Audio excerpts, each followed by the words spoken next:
acompanhe atentamente a leitura. 1 Reis, capítulo 19.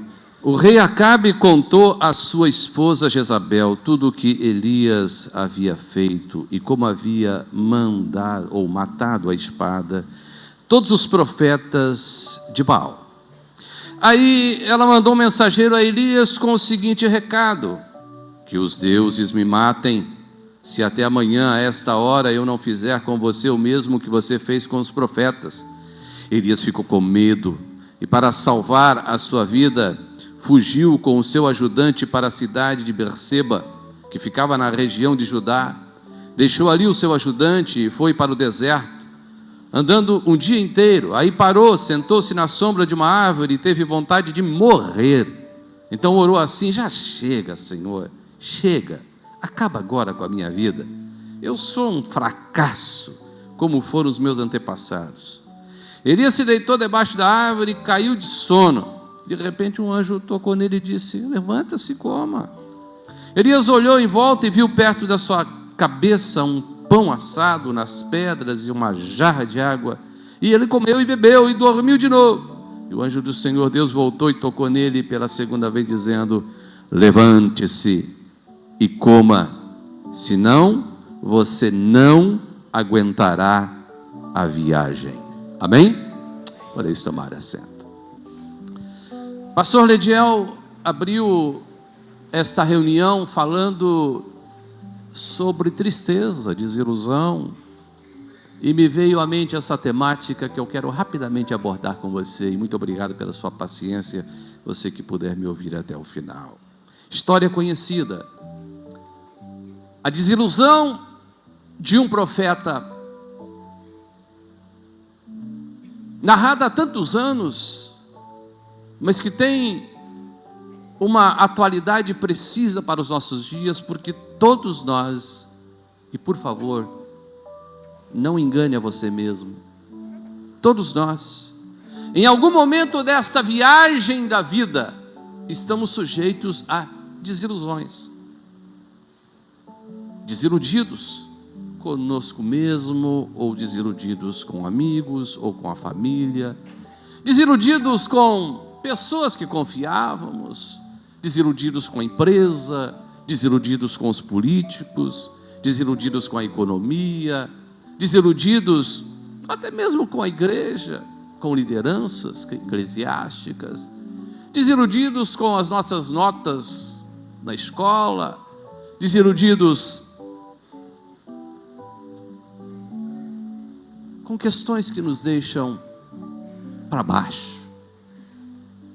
E aí nós ficamos sem horizonte, esgotados, afadigados. E essa foi a situação de Elias, o homem de Deus, que ora no Monte Carmelo. Eu tive a oportunidade há uns 25 anos de conhecer o Carmelo, e lá tem uma estátua, um monumento de Elias, quando pede a Deus que mande fogo do céu, e o fogo consome com o holocausto, e ele derrota os profetas de Baal. E lá do Carmelo você enxerga toda a cidade de Haifa. É um momento assim muito emocionante. Mas é interessante que esse homem que vence no Carmelo os profetas de Baal, agora está desiludido. Depois de uma vitória, parece que a ficha cai, e ele diz: Senhor, já é o bastante, chega, para mim deu. E ele vai para o deserto de Berseba sem provisões. E se você fizer uma rápida matemática da geografia bíblica, ele primeiro percorre de Horebe até o Sinai, um trajeto de quase 160 quilômetros, a pé.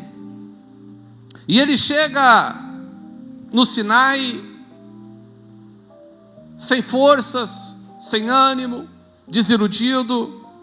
E aí eu quero rapidamente extrair com você algumas características que tipificam este homem esgotado, afadigado, este homem que diz: basta.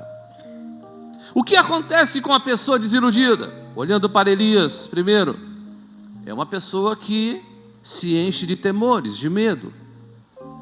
mesmo que esteja cercado de bens, de propriedades, ele tem sempre um ponto de interrogação, uma grande incógnita: o que será amanhã, como vai ser. E o medo de Elias era morrer, porque Jezabel baixara um decreto dizendo: assim como você fez com os meus profetas, assim eu farei com você amanhã, você vai morrer amanhã. Mas é interessante que Elias não tinha motivos para pensar jamais na morte. Aliás, foi um dos poucos homens da história que jamais experimentou um funeral. É verdade que muitos dos nossos temores são infundados, mas quando estamos desiludidos, entramos por este caminho. Elias achou que podia se aposentar. Não tinha INSS naquela época, mas ele foi até o primeiro balcão e disse: eu já cumpri a minha missão, eu quero a minha aposentadoria. Mas não foi Deus quem disse, foi ele quem disse: já é o bastante, eu vou tirar férias. Ele tomou essa decisão porque pensou que tinha chegado ao limite. Mas eu vim aqui para lhe dizer nesta noite: Deus tem uma agenda para cada um de nós.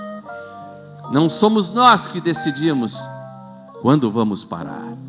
A agenda é do Senhor, é no tempo de Deus, é no horário de Deus, é no calendário de Deus. É interessante que a pessoa desiludida como Elias acha que o que fez não valeu a pena, que não houve avanço. Ele olha para Deus e diz assim, se você continuar lendo a história: Senhor, olha, eu tenho sido zeloso, mas eu estou sozinho, não há ninguém mais justo em Israel, só eu sobrei, Senhor. E Deus diz: não, Elias, há mais de 7.000 que não dobraram seus joelhos diante de Baal. Mas é assim que acontece com a pessoa desiludida. Ela diminui aos seus olhos tudo o que fez ou tudo o que está fazendo, perde o valor. Mais do que isso, a pessoa desiludida, ela rapidamente chega ao esgotamento físico. E não precisa ser psicólogo, psiquiatra para saber disso. Uma desilusão emocional leva à perca das forças físicas. E foi isso que aconteceu com Elias. Ele deita cansado, e já disse por 2 vezes, e acontece o primeiro fast food da história, o primeiro McDonald's. Quando ele está deitado, o anjo chega rapidamente com um pão e um pedaço de carne, dá para Elias. Elias come, deita de novo, dorme, o anjo toca de novo, dá uma segunda refeição para ele e diz: menino, vai em frente, porque a tua caminhada é longa, ainda não chegou ao fim. O meu texto diz assim: levante-se e coma, senão você não vai aguentar a viagem. É por isso que você vem toda quinta-feira aqui, porque aqui você recebe pão do céu, carne fresquinha, para prosseguir na caminhada. Amém? Escute, a pessoa desiludida, ela foge do mundo real. Elias fugiu, não queria mais saber da urbe, não queria mais saber de Jerusalém, não queria mais saber das cidades aonde profetizava. Vai para o deserto. É assim que acontece com a pessoa desiludida. Uns comem demais, outros comem de menos. As reações são as múltiplas. E às vezes ela leva essa perspectiva, inclusive, para a área religiosa, como o profeta Elias fez. E isso é uma armadilha. Ele pensou que estava sendo zeloso demais para com Deus, santo demais, e Deus teve que dizer com ele: olha, você vai até o Sinai, e ali você vai ver a minha presença, porque você está apenas sendo levado por emoções negativas. Escute, a pessoa desiludida não visualiza mais a conclusão do plano de Deus. Escute, a pessoa desiludida ignora que o melhor de Deus está por vir. Ela diz: eu já vi o bastante, não tem nada mais, não tem mais horizonte, não tem mais perspectiva. Não sabia Elias que Deus ainda o usaria para ungir Azael, rei de Israel, e Jeú, rei da Síria, E isso estava lá em Damasco, a 640 quilômetros do Sinai. Ele teria que voltar todo o caminho a pé, lá em Damasco, para ungir Jeú, rei da Síria. Escute, troque sua desilusão pela esperança, pela fé e por grandes acontecimentos que Deus fará ainda através de você. Mas eu quero esquecer essa parte negativa. Eu prometi que serei rápido nesta noite. Eu quero que você aprenda comigo nesta noite e com Jesus como vencer a desilusão. Elias teve um contato especial com Deus na caverna. Não temos tempo para detalhes e nem vou falar. Mas esta mesma desilusão que bateu à porta do coração do profeta Elias bate ao coração de Jesus. Lucas capítulo 22 fala isso. Jesus chega a um determinado momento do seu ministério, ou no final do seu ministério, em que ele acha que não vai conseguir vencer a cruz. E ele vai para o Monte das Oliveiras. E a primeira decisão que Jesus toma e que eu e você precisamos tomar para vencer os dias de desilusões da nossa caminhada, escute, é render-se à vontade de Deus. Jesus começa a sua oração dizendo: Senhor, Deus meu Pai, não seja feita a minha, mas a tua vontade. Nós precisamos aprender a confiar no Senhor, mesmo quando não entendemos o processo inteiro. Por quê? Porque os caminhos do Senhor são perfeitos. A Bíblia diz em Eclesiastes 3:11 que Ele fez tudo apropriado ao seu tempo. Talvez você não esteja entendendo o projeto de Deus, o plano de Deus. Sabe por quê? Porque nós conjugamos o verbo no pretérito, no presente e no futuro. Mas para Deus só existe o presente, o agora, o já. Eu vou dar aqui uma ilustração, por favor, não me leve como pregador herético apenas para você gravar. Você está assistindo o jogo de um time que você torce.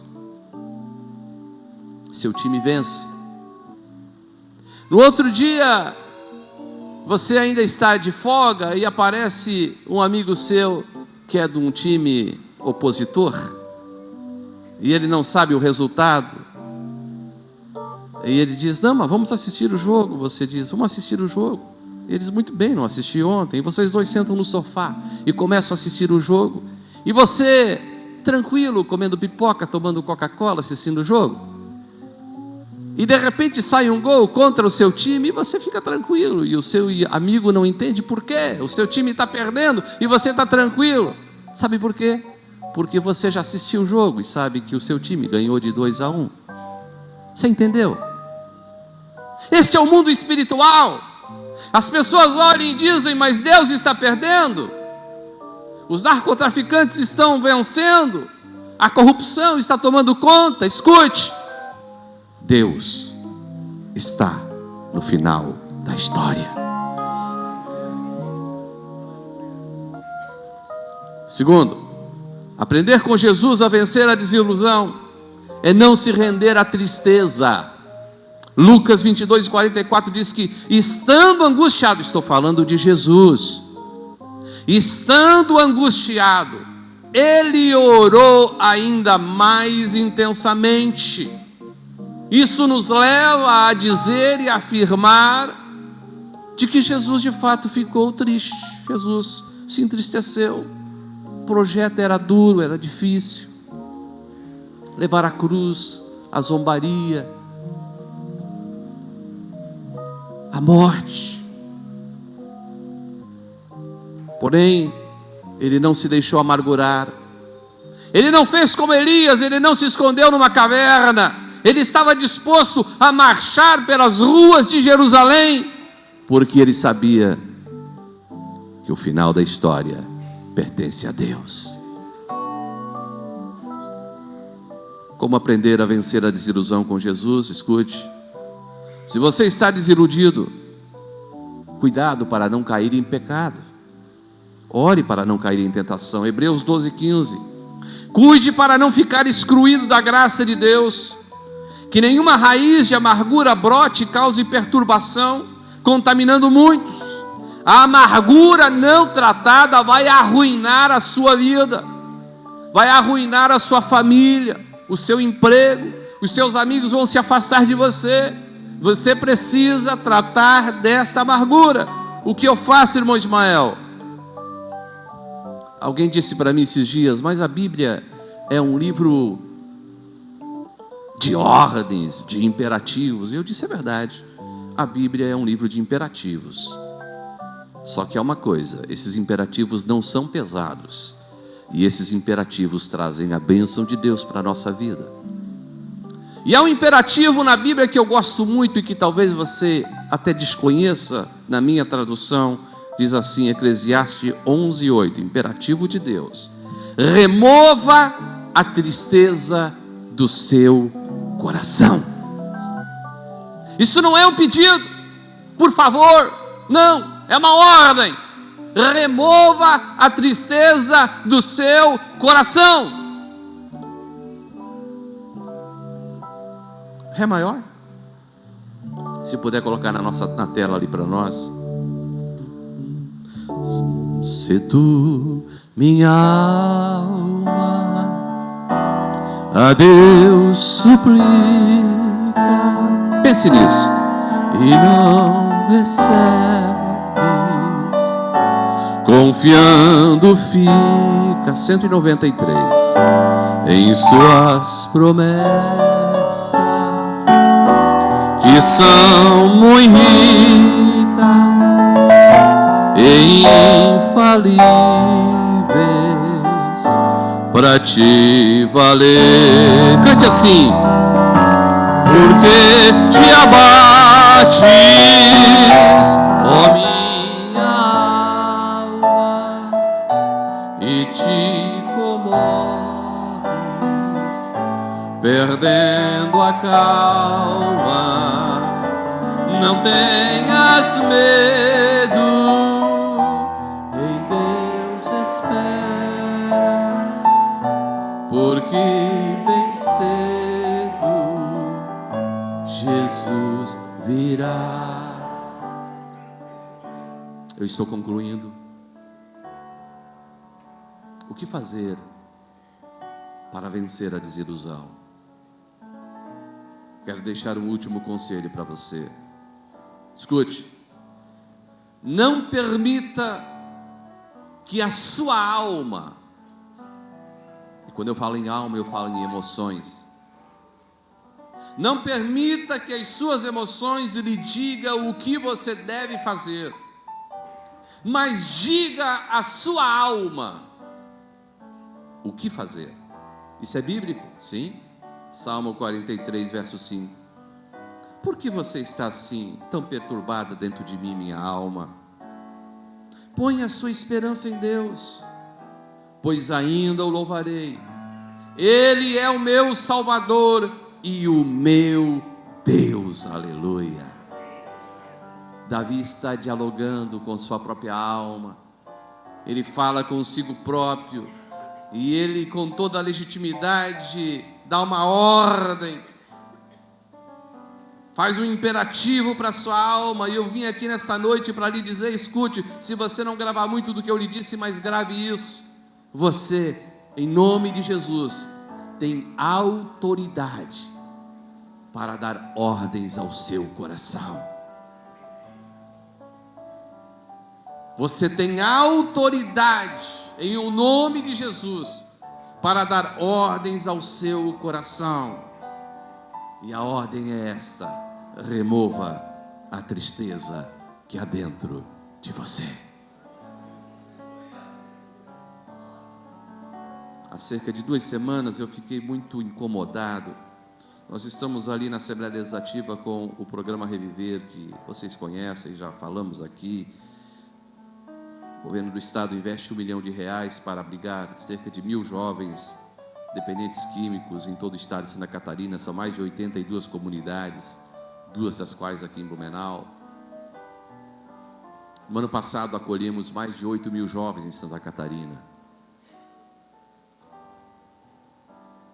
E nós firmamos o convênio com o governador para a fase 2 do programa Reviver, mas estava atrasando, mais de 60 dias, toda a burocracia, e eu fiquei chateado, tentei conversar com o governador, não consegui contato, e a minha alma foi ficando amargurada, porque recebendo telefonemas todo instante, e aí o dinheiro não vai sair, vai ficar apenas na promessa política, como é que é isso? Fomos lá, assinamos o contrato, e eu percebi que essa amargura estava dominando o meu coração, e comecei a repreendê-la em nome de Jesus. E eu lembro, estava no carro quando o telefone tocou e era o governador, e ele disse: Ismael, me perdoe, não consegui falar com você antes, mas os 10 milhões para os próximos 10 meses já estão depositados. Aí você olha para mim hoje à noite e diz: Ismael, meu problema não são 10 milhões. Não sei qual é o seu problema. Não importa se é pequeno ou se é grande. Se é o desafio de andar pelo deserto como Elias, ou pelas ruas de Jerusalém como Jesus. Jesus prometeu: o vosso coração se alegrará, e ninguém poderá roubar a vossa alegria. Vamos estar de pé. A canção diz assim: Ele intercede por ti, minha alma. Espera nele como? Espera. Fé e calma. Jesus de todos teus males salva e te abençoa. Feche seus olhos, se você puder. Porque te abates, ó minha alma, e te comove, perdendo a calma. Não tenhas medo, em Deus espera, porque bem cedo Jesus virá. Suavemente, só a orquestra. Permaneça com seus olhos fechados. Não é nenhum momento mágico, apenas para você concentrar a sua atenção.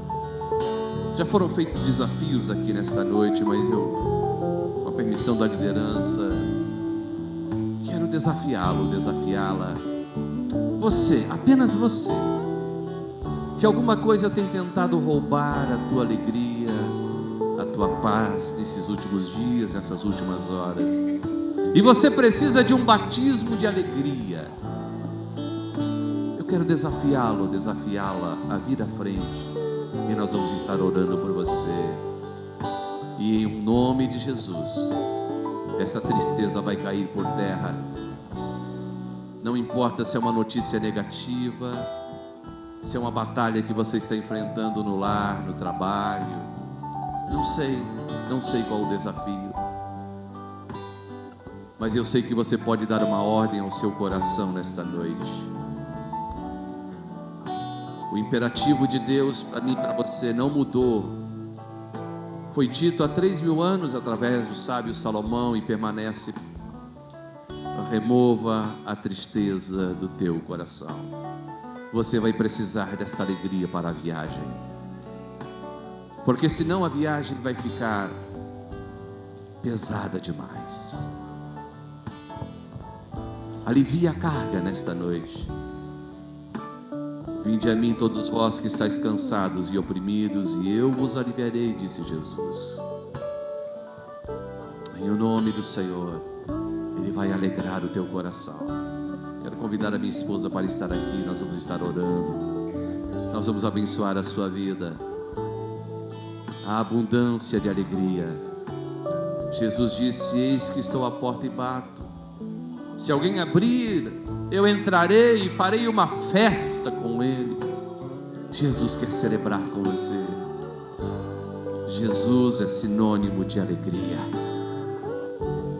Não obstante o deserto, não obstante as ameaças de Jezabel, não obstante os profetas de Baal, maior é aquele que está conosco. Vamos orar. Doce Espírito Santo, oh Xandre, Miandre, Micandre, Miai. Ouvimos a Tua palavra, Senhor. A Tua palavra nos cura. A Tua palavra nos orienta. A Tua palavra nos restaura. Doce Espírito Santo, os Teus servos estão aqui no Teu altar. Vem, Santo Espírito, refrigera a alma de cada uma de nós. Guia mansamente as águas tranquilas, Senhor.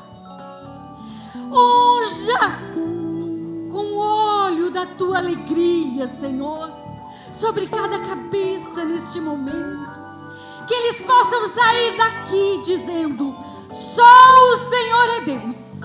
Só o Senhor é Deus. Que possam sair de cabeça erguida, de passos firmes, sendo vencedores, em nome de Jesus. Amém, amém.